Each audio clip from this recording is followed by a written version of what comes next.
Today's video is sponsored by Squarespace. Time to get back to archives. I asked you guys to hold me accountable for the stack of film behind me, and you have definitely been doing that. So I have been doing it off camera, but today I'm going to sit down and answer some questions that you guys sent in on Instagram, so let's get into it. Brian Burks, a really great YouTube channel. Check him out. I'm going to put a link below. He says, "What's your stance on the lack of critique with photos on Instagram? I can post on Reddit and people tend to comment likes as well as dislikes about the photo. I feel like I grow way more as a photographer because of it. Instagram is a wonderful platform, but it can feel like an echo chamber of sorts. Curious to hear your thoughts." Really, really good question. I could talk about this kind of thing probably all day. Critique and feedback is something that a lot of people ask for, but I don't think it's something that a lot of people actually want. Anytime you post something on the internet, you should expect that people are free to say whatever they want, whether it be good or bad, and there's nothing wrong with that. But I am a little bit cautious of just asking for feedback on something from complete strangers when it comes to my photography, just because I never know exactly where they're coming from or whether or not I should take their opinion to heart. And it's really hard for me to do that. Anytime I get any kind of negative feedback, whether it be on a photo or even a video, it could be one individual thing that someone says about the photo not being good, and then there could be 100 other comments saying that it's really good. I'm going to pay attention to the negative comment the most, obviously. But I've been trying to be a little bit more conscious about where I take feedback from. So anytime I'm actually looking for feedback on a photo, I will actually send the photo to someone I respect or someone I admire or value their input, and I'll ask them for feedback directly and not necessarily just rely on who decides to comment on something. For me, that's just a healthier way to go about it, and I don't really have experience with Reddit itself. I think to some degree Instagram has this level of accountability because it's not as anonymous as something like Reddit is. I personally haven't spent enough time on Reddit to even really know exactly how it works or what the community is like in regards to photography. All I really know from Reddit is the threads that people have sent me where they're like, "Hey man, these people are talking about how much they can't stand you on Reddit. Here's the link." Thanks, guy. That's exactly what I was hoping to read today.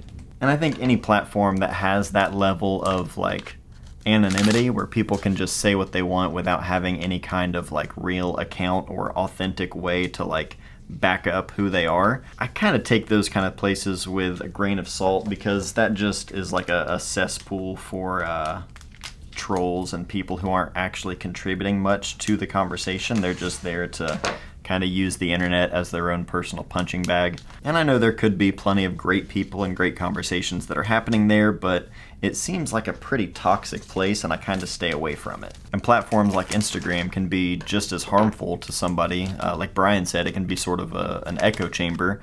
All you really hear is just people praising you versus getting any kind of like valid criticism. That can be just as harmful because you're not really giving yourself any room to grow if all you hear is, "This is great, keep doing exactly what you're doing."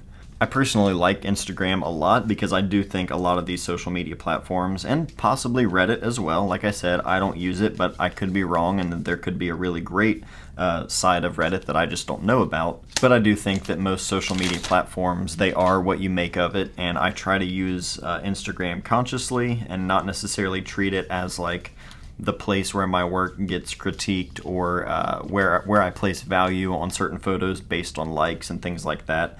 It's really important to just kind of keep that in check for each person. Some people, that might work for them. They might solely rely on Instagram, and if that's what you want to do, go for it.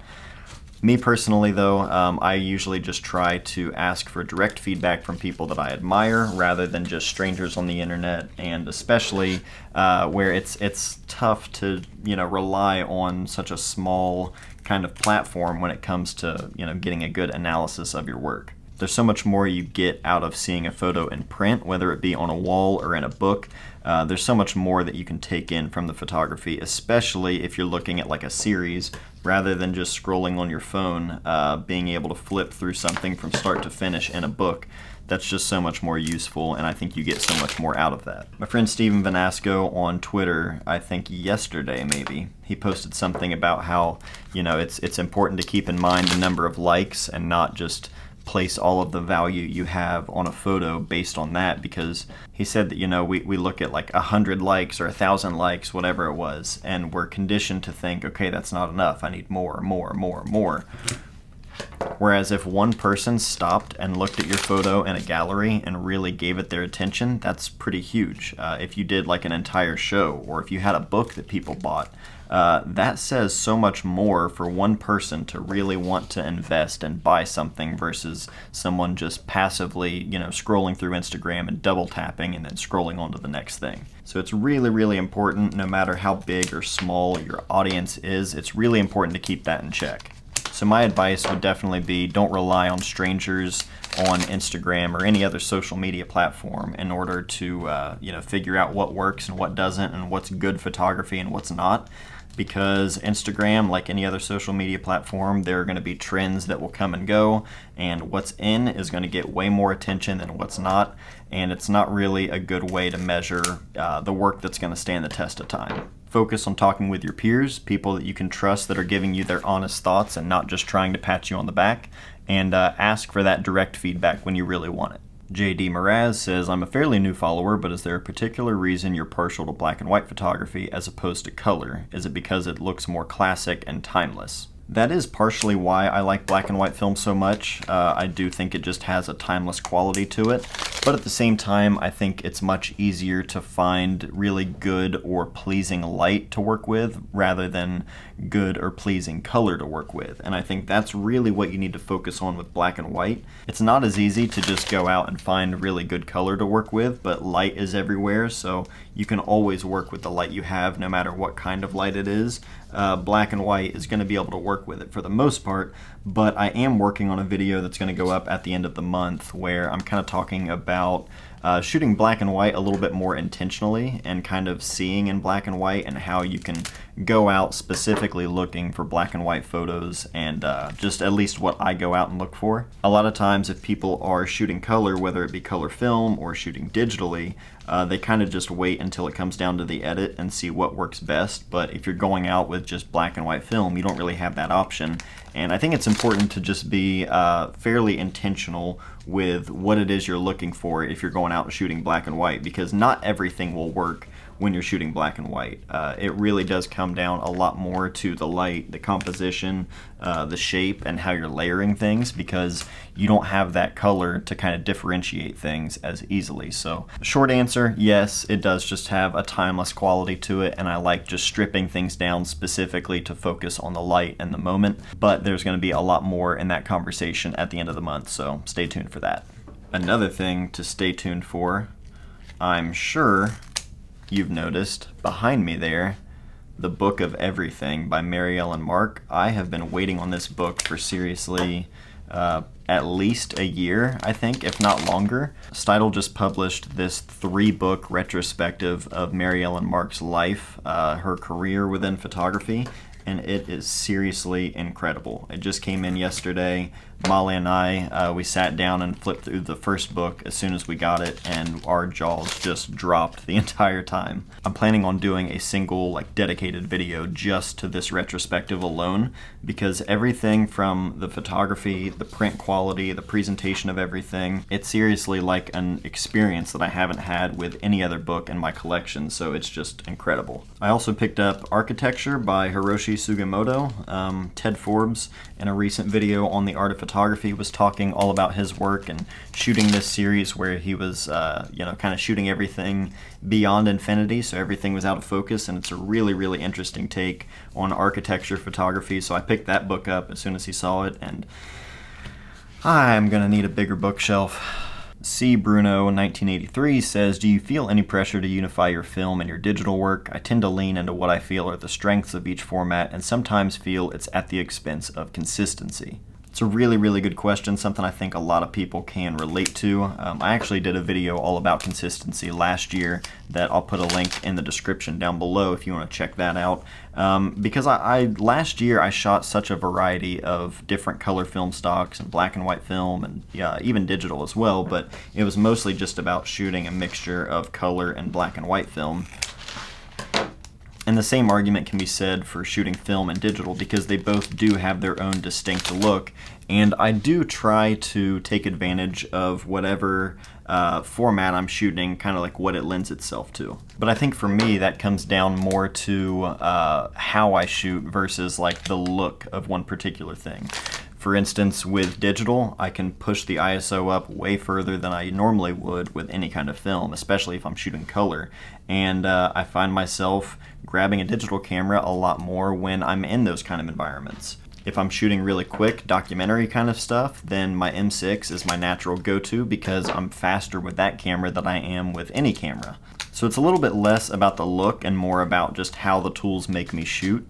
But at the same time, digital, like I said, it is going to have a distinct look, and I try to match it somewhat close to what I would get if I were shooting film. I used to use Maston Labs film presets, and I really like the way those look, but I've since started using the archetype process. These are like film profiles, and they're actually really, really good. I'll put a link down below if you want to check those out as well. They're not a sponsor or anything. It's just what I've been using, and they work really, really well. A profile works a little bit differently than a preset. So with a preset, when you apply it, you have all of these adjustments in Lightroom that have been made in the develop module, whereas a profile, when you click it, that's giving you basically like a new starting point to work with, and all of your settings aren't going to be changed in the develop module. All of your sliders are set to 0, nothing's been adjusted. It's all based on just the profile itself, which for me, I think that gives you a little bit more flexibility, and again, just a cleaner starting point to work with rather than just a flat raw file. And they have so many different ones based off of different film stocks from Ilford, Kodak, Fuji. It's really, really nice. So I'll put a link down below, check that out. If you guys do want to see a video on something like that and how I use these presets or profiles, let me know in the comments down below. I'd be happy to do that as well. Would you consider taking Elliot and Nora out with a disposable or some other camera and see what photos they take? That would actually be a lot of fun. Elliot especially has really kind of taken an interest in photography. Not necessarily like the art side of photography or anything like that. He's just having fun taking photos, you know, being a kid, which I think is really, really rad. He's taken photos with some of my cameras, everything from my iPhone to my M6, which is really rad. He will let me take a portrait of him if he gets to take a portrait of me afterwards with the iPhone. So we've been having a lot of fun trading portraits back and forth, and even the other night the kids were playing in the backyard and he was like distraught that I was sitting on the back deck with Molly because I was just taking photos of him, and then I went to sit down with her and he just started bawling because he said he wanted me to take pictures of him. So I walked back over there with my camera, and sure enough, he went right back to just laughing and playing. And hey, at this point, I will take what I can get. I'm sure the clock is ticking, and at some point he's going to be completely over it and ask me to stop taking photos of him. So I'm going to take as many photos as I can right now. But that would be a lot of fun. I think I do want to get him his own little Instax mini camera just because he thinks instant film is so fun, and I would love to be able to see and actually hold all of his photos like right when he takes them. If we do that, I will definitely make a video out of it as well. How do you go about selling prints? I've tried multiple times to sell prints and post on stories and normal posts, and usually it results in one print sale or none at all. This one's kind of tough, and I think it's really going to come down to the person itself, because so much of that relies on how many followers you have if you're just selling on Instagram. So naturally, if you're posting about it, the only people that are going to see it are your followers, and at the same time, who knows what the algorithm is doing and how often people are actually seeing your posts. It's kind of a gamble. So obviously having a good following is definitely going to increase your chances of sales, but I think the most important thing to keep in mind is how much friction is set up for the buyer to just go and purchase a print of yours. Do you have something set up where they can just click on your website, buy a print immediately, and go through the whole checkout process and shipping options and just do it anytime they want? Or do they have to DM you and send money through PayPal and then DM them your shipping address, and like how many steps is it that they have to take in order to buy a print? Because some people prefer that method where there's like this connection between the photographer and the buyer, and you know, anytime someone buys a print, they want to make it this, you know, like kind of custom experience where you can talk about the print, you can talk about the photo itself and why you want to purchase it, and then go over different printing options, size options, paper options. There are all of these different factors that kind of come into play, and if that's what you want to do, there's nothing wrong with that. But you need to keep in mind that at the same time, some people might not want to go through all of those steps. They might just want to buy the print and not have to talk to you. They might love your work but not want to talk to you. Maybe they're antisocial. Maybe they just don't really care to talk to you.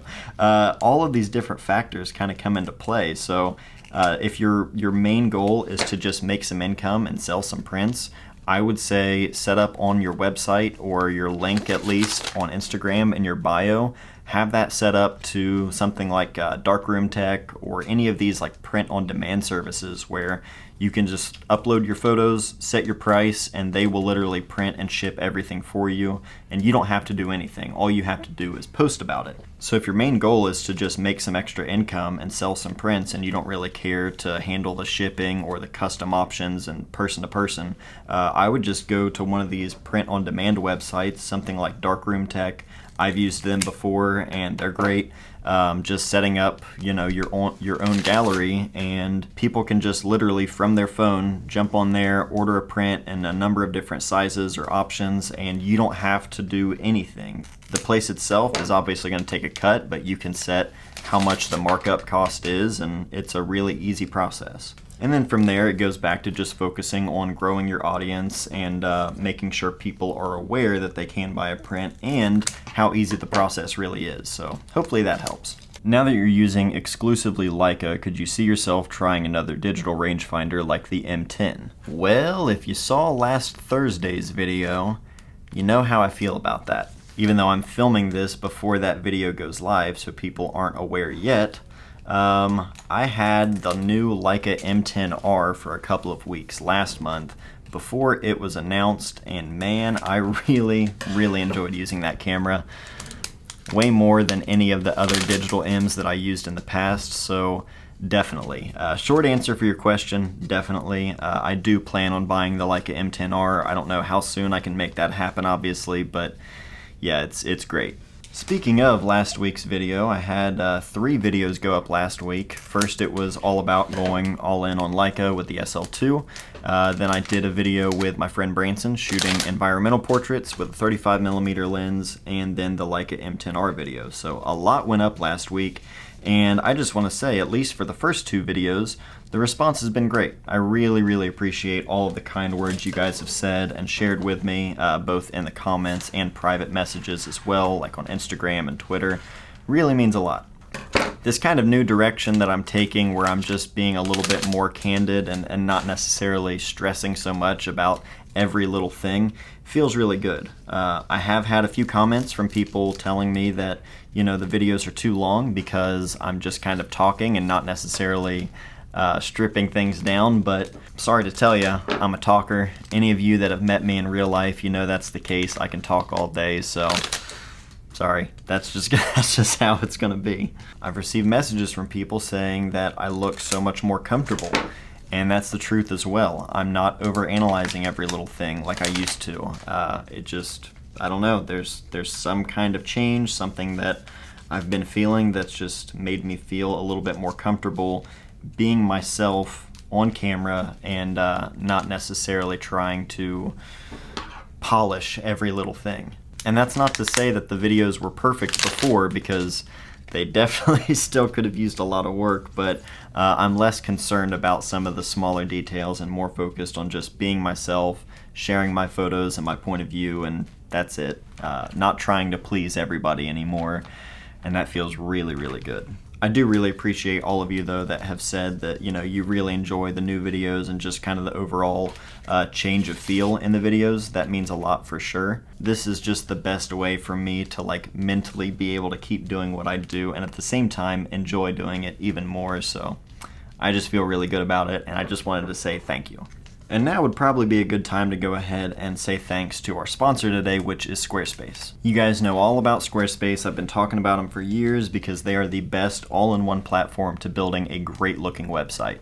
No matter what kind of business you have, but especially for a photographer, websites are just crucial, and it's a great way to share your work with the world. If you've never built a website before, I know it can seem a little intimidating and just daunting of a task, but it's super easy to use. They have so many different templates to choose from, and you can fully customize each template to your needs and your look, so you're not just going to have a website that looks like everybody else's. Like we talked about earlier with selling prints, you can also sell your prints directly through your website, which is super easy to use with their built-in commerce option. It has everything nice and neatly organized for shipping and payment options. It's really easy to use, and if you ever do need help with anything, they have 24/7 award-winning customer service. If you've been meaning to make a website and you have a lot of photos you'd like to put together and share with the world, go ahead and try out their free trial at squarespace.com, but when you're ready to get signed up, I can save you 10% off your first purchase of a website or domain by going to squarespace.com/MattDay. That's it for today though. I hope you guys enjoyed this one. I know a lot of you like to archive your own film at home while you're watching these videos, so I hope this was enjoyable, but that's it for today. So thank you guys for everything. I love you, and